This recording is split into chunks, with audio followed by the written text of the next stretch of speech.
Hello, what's up? Ako nga pala si BT at nandito ngayon tayo sa BT Reaction and welcome to my channel, Tunay na Kritiko.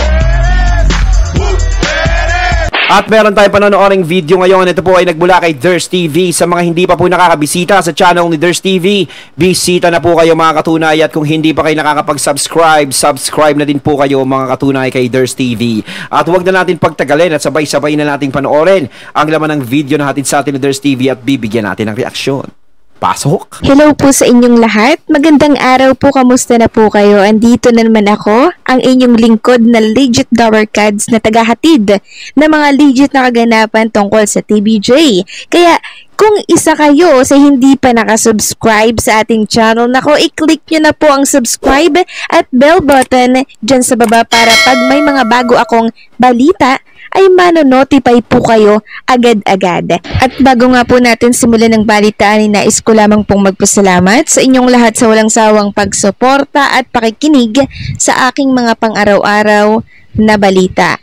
So mega shoutout po kila Medar De Leoncio, Victoria Zamora, Joselito Raposon, Lydia Manuel, Dagol Ignacio, Linta Mori.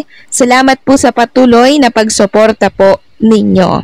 So eto na, asimulan na po natin ang balitaan at unahin nating pag-usapan ang tungkol kay Vice Ganda sa pagiging emosyonal nito habang nagbabagsak ng salita tungkol sa trabaho nilang pagpapatawa na meron ding pahaging po sa MTRCB at sa mga pumupuna at bumabatikos na tao sa kanya na nakapalibot po kay Vice Ganda. So ganito po ang eksaktong sinabi ni Vice Ganda. Basahin natin ito, no? Sabi dito, ani Vice, kung noon ay mahirap ng magpatawa, naging mas mahirap ang magpasaya sa ngayon dahil sa reaksyon daw ng mga tao. Tsaka, sabi ni Vice, dati nung panahon nila mahirap ng magpatawa noon, pero grabe yung hirap magpatawa ngayon. Minsan, pag nanonood ako ng mga lumang comedy, sasabihin ko, nakakatawa yan, ano? Paano pag sinabi ko ngayon yan, anong mangyayari sa akin? Paano pag ginawa ko ngayon yan, anong mangyayari sa akin? Ang sarap magpasaya ng mga Pilipino, pero lately ang hirap ninyo ding pasayahin. Konting kibot, konting otot, di ba? Merong pangit na reaksyon. Ang hirap-hirap magpatawa ngayon, kaya nakakatuwa na makita yung maraming litrato ng komedyante. Sabi ko, ang sarap, ang dami ng komedyante. Pero ngayon, sana dumami pa yung komedyante kahit ang hirap-hirap ng magpatawa. So, sa sinabing ito ni Vice... Sandali, ako muna magsasalita bago si Ders TV. Ayan. Ders TV, pasintabi. Ayon, alam naman natin na napakahirap magpatawa. No? Nandiyan dyan kasi yung magiging overacting ka sa pagpapatawa mo. Minsan may mga OA na, di ba? Ang hindi lang naman gusto ng mga tao sa ginagawa mong pagpapatawa, yung hindi maganda na ginagamit mo pa o nagsasample ka pa ng mga tao, di ba? Lalaitin mo para gawin siyang katawa-tawa at para maging katawa-tawa yung ginagawa mo. Kahit makasakit ka ng ibang tao, okay lang sa'yo. Pero hindi mo nararamdaman yung damdamin ng tao na inaalipusta mo. Sabihin na natin yung word na alipusta, ganun na din yun eh. No? Kahit sabihin na biro lang naman yung sinasabi ko sa kanya eh. Hindi lahat ng tao tumatanggap ng biro. 'Di ba? Hindi lahat ng tao tatanggap ng biro. Merong mga tao na madaling masaktan, balat sibuyas kumbaga. Siguro may mga natatapat sa yung ganyan. Kasi may napanood akong segment mo na parang may pumalag sa iyo, may sumagot sa iyo na parang hindi nagustuhan yung biro mo. Contestant niyo yun eh. Parang matagal na yun. Sa channel 2 pa kayo nun. 'Di ba? At saka meron akong kakilala, no, na sumali sa isang segment nyo dyan sa Showtime na taga dito sa amin.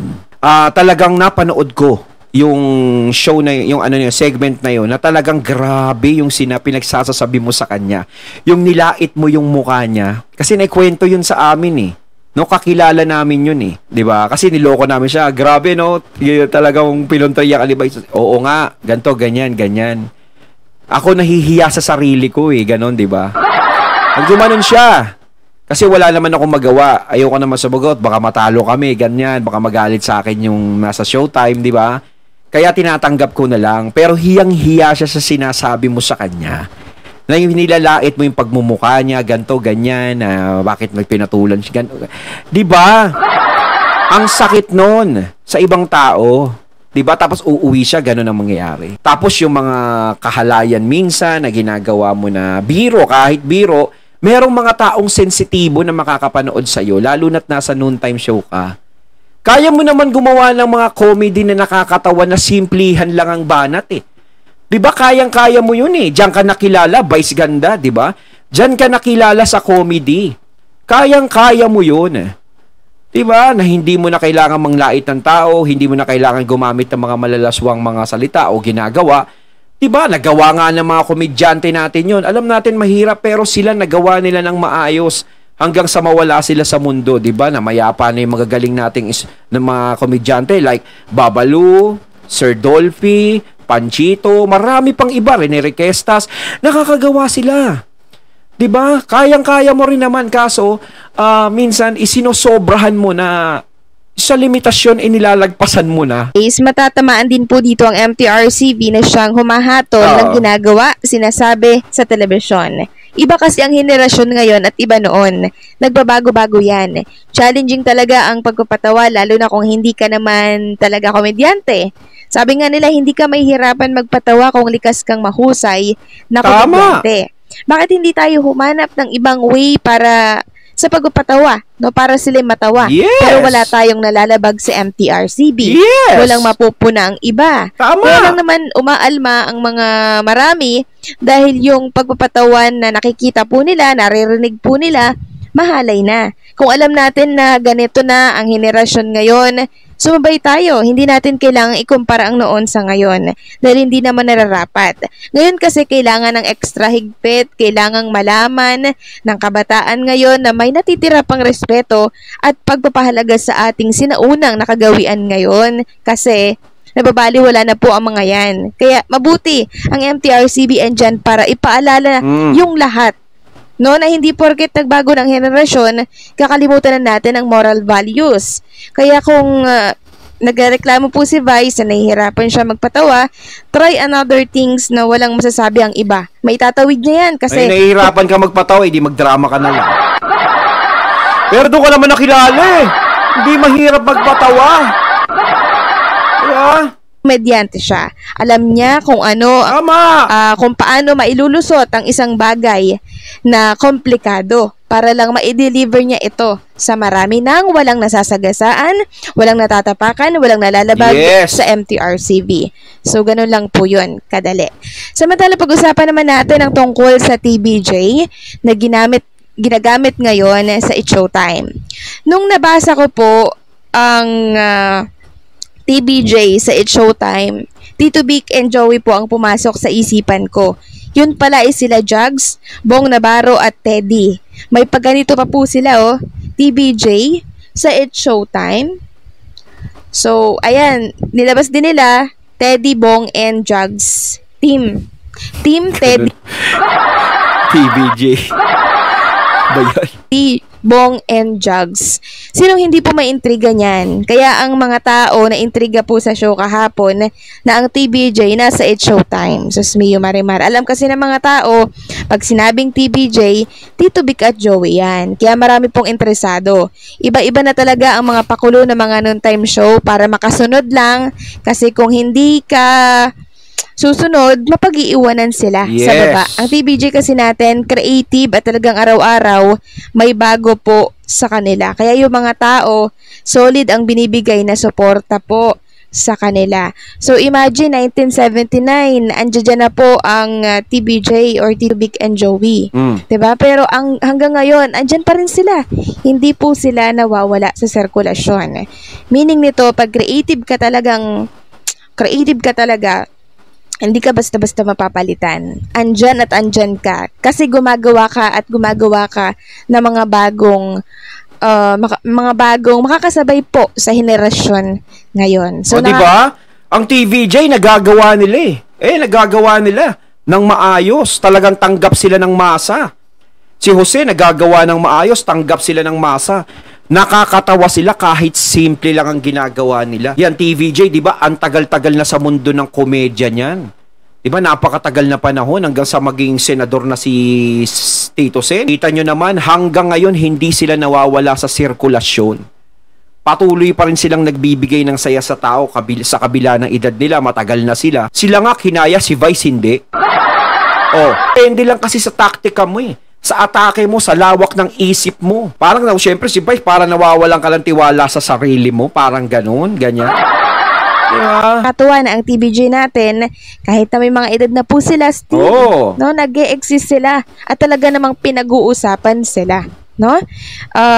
Kaya lang, yung mga kalaban, eto at sinusubukan po na ibaba ang TVJ pero hindi sila nagtatagumpay. So, congratulations sa TVJ kasi kahit anong ginagawa ng kalaban para sila mapabagsak, andirito pa rin sila at patuloy na namamayagpag sa entertainment industry. Tama. Samantala, pag-usapan naman natin ang magiging malaking project ng TVJ Production.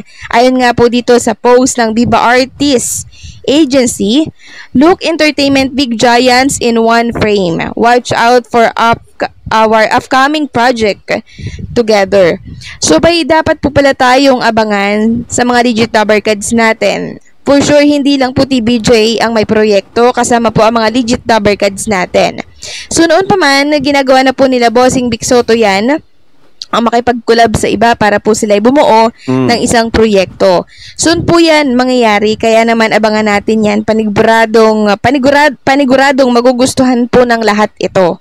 'Di ba? Kasi alam naman natin na ang dami po nagre-request na magkaroon po ng pelikula, ang mga legit Dabber Cards, kakulab ang ganto. Ang ganda no, kapag nagkaroon sila ng pelikula, no? Parang nakakatawa, tapos yung mga original sila Jimmy Santos ganyan no pumasok, no? Galing.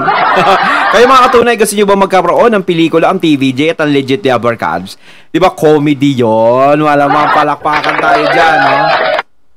So ayan po, mangyayari na po 'yan. At abangan natin. Ayan, may mangyayari na. Suportahan din po natin ito. Kasi ang suporta po natin, napakalaking tulong po sa TVJ kasi dyan po sila kumahatak, no? At kumukuha po ng para tumaas yung kanilang gagawing pelikula or project. Kung ano po kayo ngayon sa EAT, ganun din po kayo sa mga proyekto na gagawin pa ng TVJ Production. Kasi ang suporta ng lahat sa inyo, mga nakikinig sa atin ngayon, napaka-importante po niyan. Tama. Hindi po mabubuhay ang isang show kung walang mga sumusuporta na katulad ninyo. Yes. Milyon-milyon kayo, libo-libo kayo na sumusuporta araw-araw sa TVJ at nakakatuwa lang na andyan po kayo. Araw-araw, hindi po kayo nagsasawa. Ayun, yan ang isang sekreto ng isang show. Ang maraming sumusuporta at solid na pagsuporta. Ayun, at ating natunghayan ng video na nagmula kay Ders TV. Ayan mga katunay, at may niluluto ang TVJ. Di ba? At saka si Vice, medyo bumibigay-bigay na. Kaya pa ba, Vice? Ayun, comment lang po kayo mga katunay sa inyong mga komento dito sa comment box. So once again, I'm BT and I'm out. Peace.